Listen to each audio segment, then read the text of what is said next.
नमस्कार, Chanakya IAS academy के daily current affair session में आपका स्वागत है। आज है 9 दिसंबर और 9 दिसंबर से जितने भी महत्वपूर्ण प्रश्न बनते हैं हम उन पर चर्चा करेंगे। हमारा आज का पहला प्रश्न है, हाल ही में लाकाडोंग हल्दी को जीआई टैग प्राप्त हुआ है, वह किस राज्य से संबंधित है? मेघालय, नागालैंड, आंध्र प्रदेश या फिर कर्नाटक? तो अभी हाल ही में मेघालय की लाकाडोंग हल्दी को जीआई टैग प्रदान किया गया है। अपनी असाधारण गुणवत्ता के लिए मशहूर मेघालय की लाकाडोंग हल्दी को प्रतिष्ठित भौगोलिक संकेतक टैग प्रदान किया गया है। विश्व स्तर पर हल्दी की सबसे बेहतरीन किस्मों में से एक मानी जाने वाली लाकाडोंग हल्दी में 6.8 से 7.5% तक के प्रभावशाली करक्यूमिन सामग्री होती है।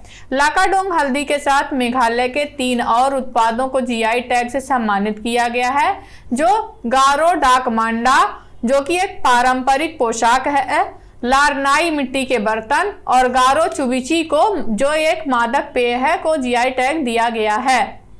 हमारा अगला प्रश्न देखेंगे, हाल ही में गूगल की मूल कंपनी द्वारा अनावरण किया गया नवीनतम एआई मॉडल का नाम क्या है? GPT-4, जेमिनी, लामा 2 या फिर इनमें से कोई नहीं? तो अभी हाल ही में गूगल की मूल कंपनी द्वारा अनावरित किए गए नवीनतम एआई मॉडल का नाम जेमिनी रखा गया है। गूगल की मूल कंपनी अल्फाबेट ने अपने नवीनतम और अब तक के सबसे उन्नत एआई मॉडल जेमिनी के अनावरण पर एक महत्वपूर्ण घोषणा की है। जेमिनी अपनी प्रसिद्ध एआई अनुसंधान इकाइयों माइंड और गूगल ब्रेन के विलय के बाद अल्फाबेट से उभरने वाला पहला एआई मॉडल है।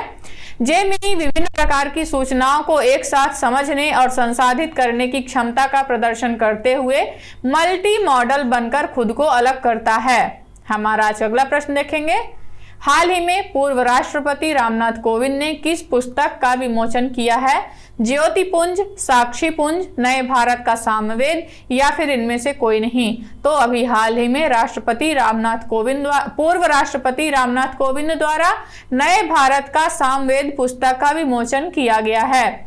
भारत के पूर्व राष्ट्रपति रामनाथ कोविंद ने नई दिल्ली में नए भारत का सामवेद पुस्तक का विमोचन किया। यह पुस्तक भारतीय संविधान पर प्रधानमंत्री नरेंद्र मोदी के भाषणों का संकलन है। लॉन्च के दौरान कोविंद ने कहा कि यदि देश के प्रत्येक नागरिक को संविधान के बारे में पर्याप्त जानकारी हो तो सब कुछ आसान हो जाएगा।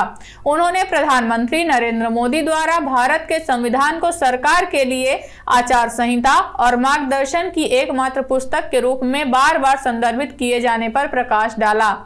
हमारा अगला प्रश्न देखेंगे, हाल ही में किस देश ने वित्तीय जोखिम से निपटने के लिए एक प्रांत एक नीति योजना बनाई है? भारत, अमेरिका, चीन या फिर बांग्लादेश? तो अभी हाल ही में चीन ने वित्तीय जोखिम से निपटने के लिए एक प्रांत एक नीति योजना बनाई है।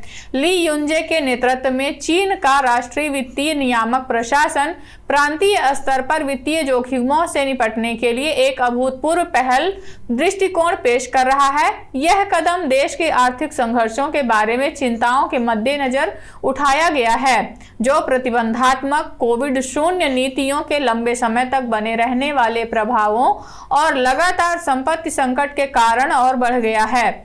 एक प्रांत एक नीति का निर्देश जोखिम प्रबंधन दृष्टिकोण को अनुकूलित करने की प्रतिबद्धता को रेखांकित करता है। इस परिवर्तन का उद्देश्य अलग अलग प्रांतों के सामने आने वाली अनूठी चुनौतियों को स्वीकार करके और उनका समाधान करके वित्तीय नीतियों की प्रभावशीलता को बढ़ाना है। हमारा अगला प्रश्न देखेंगे, हाल ही में किस आईटी कंपनी ने डेटा केंद्रों में इमर्शन कूलिंग सेवाओं को अपनाने के लिए शेल के साथ एक रणनीतिक साझेदारी की घोषणा की है? टीसीएस, इन्फोसिस, आईबीएम या फिर विप्रो? तो अभी हाल ही में इन्फोसिस ने केंद्रों में इमर्शन कूलिंग सेवाओं को अपनाने के लिए सेल के साथ साझेदारी की है। भारतीय आईटी कंपनी इन्फोसिस ने डेटा केंद्रों में इमर्शन कूलिंग सेवाओं को अपनाने के लिए ऊर्जा कंपनी शेल के साथ एक रणनीतिक साझेदारी की घोषणा की है। इस साझेदारी का मुख्य उद्देश्य पर्यावरण के अनुकूल डेटा केंद्रों के लिए एक एकीकृत समाधान तैयार करने के लिए भागीदारों के नेटवर्क द्वारा समर्थित डिजिटल और ऊर्जा डोमेन में दोनों संगठनों की ताकत का उपयोग करना है। हमारा आज अगला प्रश्न देखेंगे। हाल ही में खादी माटी कला महोत्सव 2023 का उद्घाटन कहाँ किया गया है? गुजरात, महाराष्ट्र, छत्तीसगढ़ या फिर बिहार? तो अभी हाल ही में गुजरात के अहमदाबाद में खादी माटी कला महोत्सव का उद्घाटन किया गया है। केंद्रीय गृह मंत्री अमित शाह ने अहमदाबाद, गुजरात में आयोजित खादी माटी कला महोत्सव 2023 का उद्घाटन किया है। इस कार्यक्रम का आयोजन अहमदाबाद के साइंस सिटी में खादी और ग्रामोद्योग आयोग द्वारा करवाया गया। खादी माटी कला महोत्सव के दौरान इलेक्ट्रिक कुम्हार पहिए, कृषि आधारित खाद्य प्रसंस्करण उद्योग टूल किट, अगरबत्ती बनाने की मशीनें, प्लम्बिंग किट और पारंपरिक चरखे वितरित किए। हमारा आज का अगला प्रश्न देखेंगे। हाल ही में resilient India how Modi transformed India disaster management paradigm नामक पुस्तक का विमोचन किसने किया है? नरेंद्र मोदी, पुष्कर सिंह धामी, धर्मेंद्र प्रधान या फिर अमित शाह? तो अभी हाल ही में पुष्कर सिंह धामी द्वारा resilient India how Modi transformed India disaster management paradigm नामक पुस्तक का विमोचन किया गया है। उत्तराखंड के मुख्यमंत्री पुष्कर सिंह धामी ने resilient India how Modi transformed India disaster management paradigm नामक पुस्तक का विमोचन किया है। यह पुस्तक भारत के आपदा प्रबंधन में आदर्श बदलाव लाने में प्रधानमंत्री नरेंद्र मोदी के प्रयासों पर प्रकाश डालती है। इस पुस्तक का संपादन और संकलन ब्लू क्राफ्ट डिजिटल फाउंडेशन और मोदी स्टोरी द्वारा किया गया है। हमारा आज अगला प्रश्न देखेंगे। हाल ही में समृद्ध कॉन्क्लेव नामक डीप टेक स्टार्टअप प्रोत्साहन अभियान कहां शुरू किया गया है? IIT Delhi, IIT Mumbai, IIT Ropar या फिर इनमें से कोई नहीं? तो अभी हाल ही में आईआईटी रोपड़ में समृद्ध कॉन्क्लेव नामक डीप टेक स्टार्टअप प्रोत्साहन अभियान की शुरुआत की गई है। पंजाब के राज्यपाल और चंडीगढ़ के प्रशासक बनवारी लाल पुरोहित ने कृषि और जल प्रौद्योगिकी में नवाचार को बढ़ावा देने के लिए डीप टेक स्टार्टअप प्रोत्साहन अभियान का उद्घाटन किया है। समृद्धि कॉन्क्लेव नामक इस डीप टेक स्टार्टअप प्रोत्साहन की शुरुआत आईआईटी रोपड़ में की गई है। इसका आयोजन प्रौद्योगिकी और नवाचार केंद्र आई हब एट WDH यानी कि आई हब अवध द्वारा किया गया है। हमारा आज का अगला प्रश्न देखेंगे। हाल ही में विश्व मृदा दिवस कब मनाया गया है? 3 दिसंबर, 4 दिसंबर, 5 दिसंबर या फिर 6 दिसंबर को? तो अभी हाल ही में 5 दिसंबर को विश्व मृदा दिवस मनाया गया है। प्रतिवर्ष 5 दिसंबर को विश्व मृदा दिवस मनाया जाता है। विश्व मृदा दिवस को मनाने का मुख्य उद्देश्य मिट्टी के महत्व को उजागर करना है।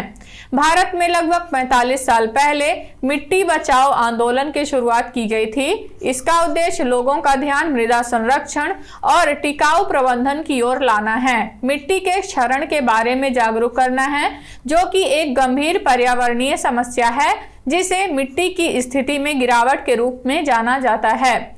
विश्व मृदा दिवस 2023 की थीम मिट्टी और पानी जीवन का एक स्रोत रखा गया है। हमारा आज अगला प्रश्न देखेंगे। भारतीय रिजर्व बैंक ने किस बैंक के साथ CCIL से संबंधित सूचनाओं के आदान प्रदान के लिए एक समझौता ज्ञापन पर हस्ताक्षर किए हैं? Bank of Singapore, bank of England, bank of Canada या फिर इनमें से कोई नहीं? तो अभी हाल ही में RBI ने बैंक ऑफ इंग्लैंड के साथ साझेदारी की है। भारतीय रिजर्व बैंक और बैंक ऑफ इंग्लैंड ने clearing corporation of India limited से संबंधित जानकारी के सहयोग और आदान प्रदान के लिए एक समझौता ज्ञापन पर हस्ताक्षर किए हैं। यह समझौता ज्ञापन बैंक ऑफ इंग्लैंड को तीसरे देश के केंद्रीय प्रतिपक्ष के रूप में मान्यता के लिए clearing corporation of India limited के आवेदन का आकलन करने में भी मदद करेगा। Clearing corporation of India limited की स्थापना अप्रैल 2001 में की गई थी। तो ये रहे आज के हमारे कुछ महत्वपूर्ण प्रश्न। आशा करते हैं चाणक्य IAS एकेडमी द्वारा चलाया जा रहा करंट अफेयर सेशन आपको पसंद आ रहा होगा। हमारे ऐसे और भी कंटेंट से जुड़ने के लिए चैनल को सब्सक्राइब करें और बेल आइकन दबाना ना भूलें। धन्यवाद।